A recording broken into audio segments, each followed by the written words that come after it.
ራሴን ላጠፋ ነው ራሴን ላጠፋ ነው ከምርሽ ነው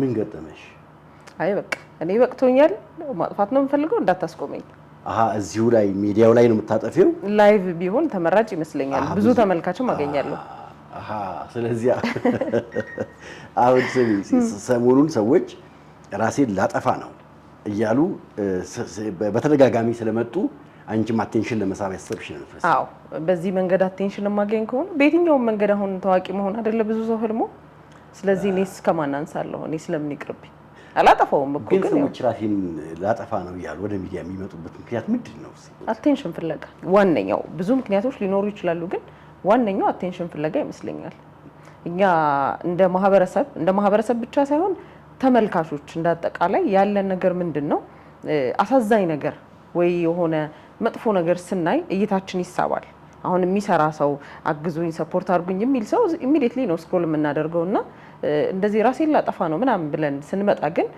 ይሄ ነገር ብሎ ሰው ጆሮ ውስጥ የመግባት ነገርና ጆሮ ውስጥ የመቅረት ነገር አለው ሐሳቡ ራሱ ማለት ነው ከዛ ለምን ምናምን ይሄ የሆነ ጊዜም ስናወራ አስተውለህ ከሆነ ብዙ ሰው ድሃ ሲረዳ ድህነቱ ሲሸነፍ ምናምን ሚዲያ ላይ ማየት ይፈልጋል ከዛ የዚህም ሰው የሞት ሐሳብ ምናምን ሚዲያ ላይ ሲሸነፍ የብዙ ሰው ስሜት ሊሆን ይችላል እኮ ብዙ በቤታቸው ሆኖ ራስን የማጥፋት ስሜት ያላቸው ፍላጎቱ ያላቸው ሰዎች ሊኖሩ ይችላሉ ካለባቸው አሁናዊ ሁኔታ በመነሳት ማለትም ካለባቸው ችግር ድብርት ጭንቀት በሽታ በጣም ብዙ አይነት ምክንያት ራስ ማጥፋት ሊያስመኝክ ይችላል ያ ሐሳብ ልክ ነው ማለት አይደለም እሺ ልክ ነው አይደለም ራስ ማጥፋት ሊያስመኝ ይችላል ስትይ እንደው አስጎመጀሽ ይመስላል ላይቭ ይኸው ሰሊና አሁን አንስተሽዋል ራሴን ላጠፋ ነው ሲል ሰው ትኩረት ይስባል አሁን እንዲያውም እኮ ይላሉ አንዳንዶቹ ራሴን ለማጥፋቴ አንዱ መረጃ ብለው አሁን ሰይፉ ሾው ላይ እንዲህ የተቆረጠ ነገር አሳየኝ ከዚህ ቀደም ውሸት እንዳይመስላችሁ ነው ያ ሁሉ የውሸት እንዳይመስላችሁ ሞክሬ ያውቃለሁ ማስረጃውም ይኸው 4 ጊዜ እንደዚህ አድርጌያለሁ እኔ እንደዚህ ደፋር ነኝ አንዴስ ደግሞ አንዱ የኛ ኢንተርቪው ያደረግነው የምታስታውሺ ከሆነ ከአራተኛው ከምናምን ፎቅ ላይ ተወርውሮ ወርዶ ወደቀና እያላገጥኩ አይደለም እውነት ለመናገር ቀስ ብሎ ሞባይሉን አውጥቶ ፎቶ ቀጭ አድርጎ አነሳና ይሄው እየሞትኩ ነው አለ አሁን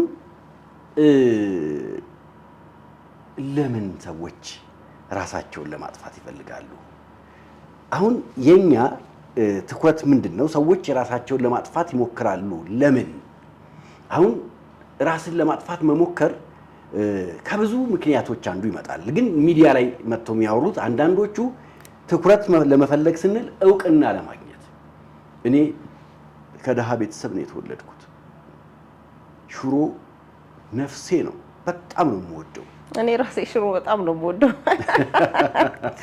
ግን ለአሁን ነው ለቀረጻ ነው እንጂ በጋዱ ዓለም ቁርጡን ነው ምናምን እውነት ነው ባይዘው ማለት ነው አብዛኛው ሰው ስጋ ይወዳል ሽሮ የሚወድ ሰው ይኖራል አሁን ሽሮ ቤትክ ማታጣው ነገር ነው አዎ ስለዚህ ወደድክም ጠላህም የምትበላው ነገር ነው ሰሊና ራስሽን ቻይ አሁን ይኸውልሽ እኔ ሽሮ አልወድም ብዬ አልጣላም እኔም እኮ ወዳለሁ አልኩ ነፍሴ ነው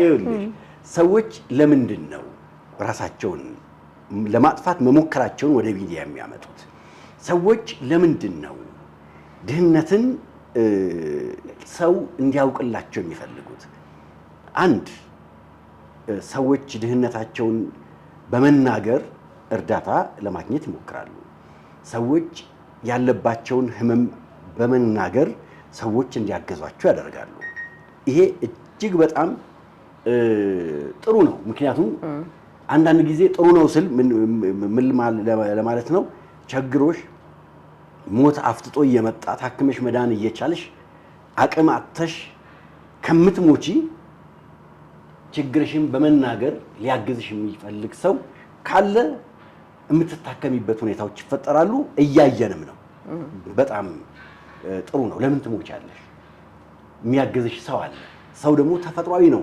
አንድ የቸገረውን ሌላኛው ማገዝ ተፈጥሯዊ ነው ግን በሌላ መልኩ ደግሞ ስንመለከት እኔ የደሃ ቤተሰብ ልጅ ነኝ። ሲጀመር ኢትዮጵያዊ የደሃ ከድህነት ውስጥ ዘሎ የወጡ በጣም ጥቂቶች ናቸው።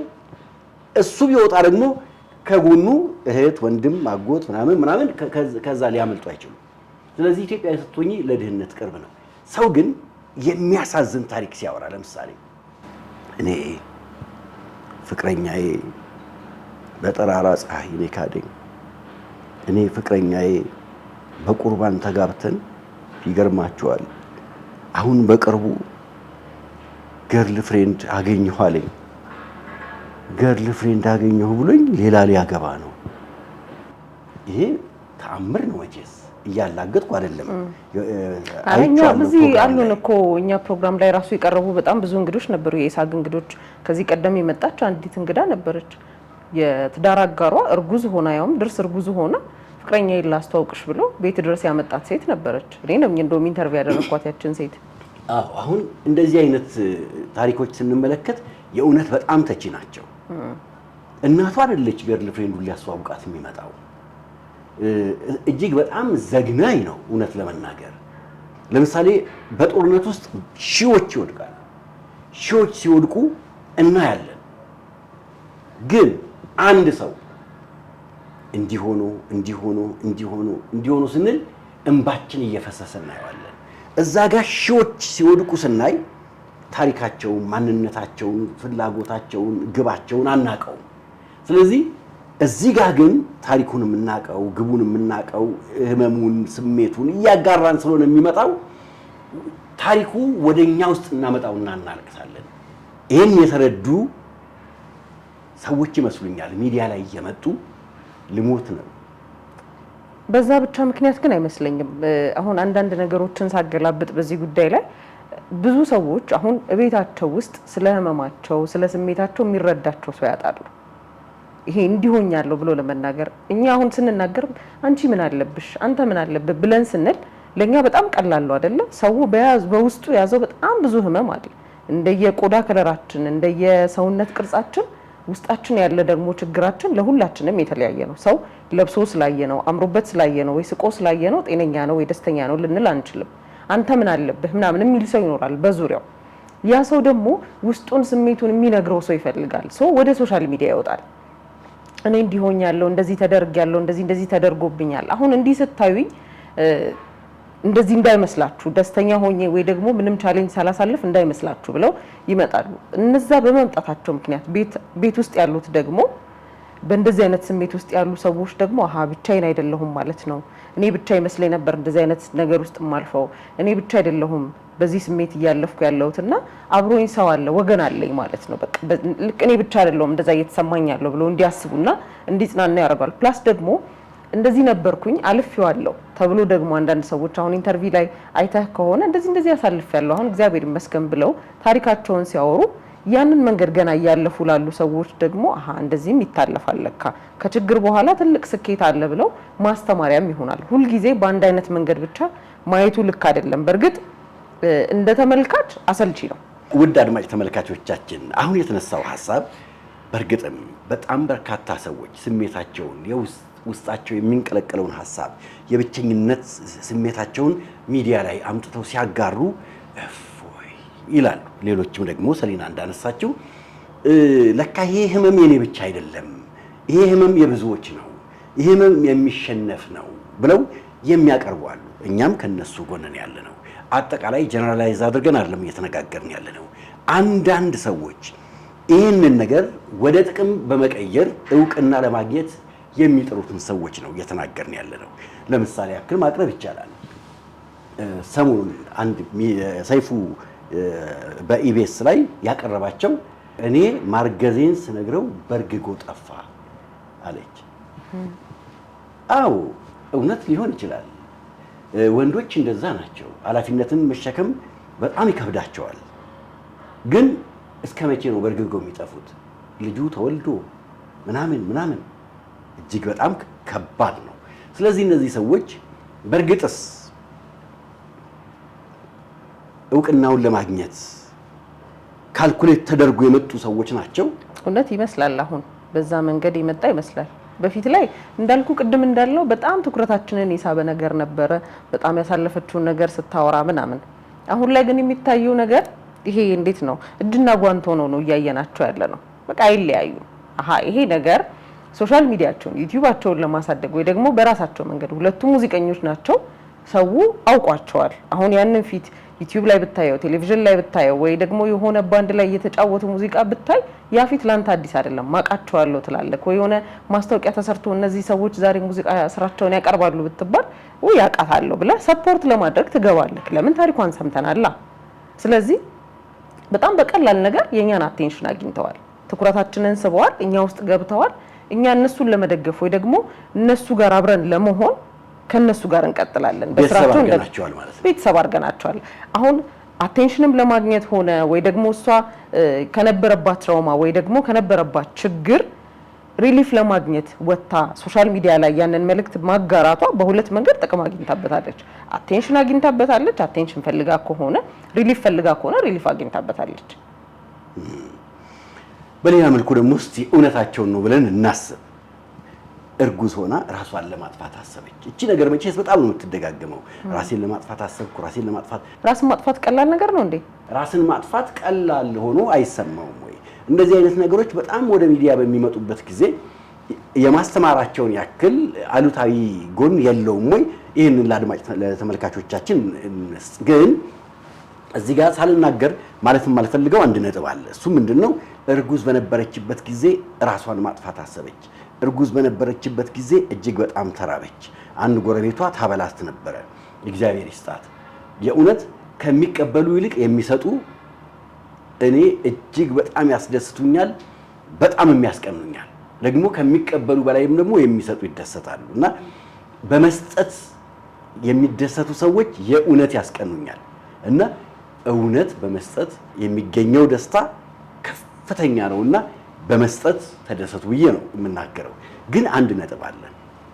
አንድ ልጅ በጽንስ ውስጥ እያለ እናትየው ራሷን ለማጥፋት ስታስብ በልጁ ላይ የሚፈጠሩ አእምሮአዊ ጉዳቶች፣ የአእምሮ ዝግመት ሊፈጠር ይችላል፣ የአካል መጫጨት ሊፈጠር ይችላል።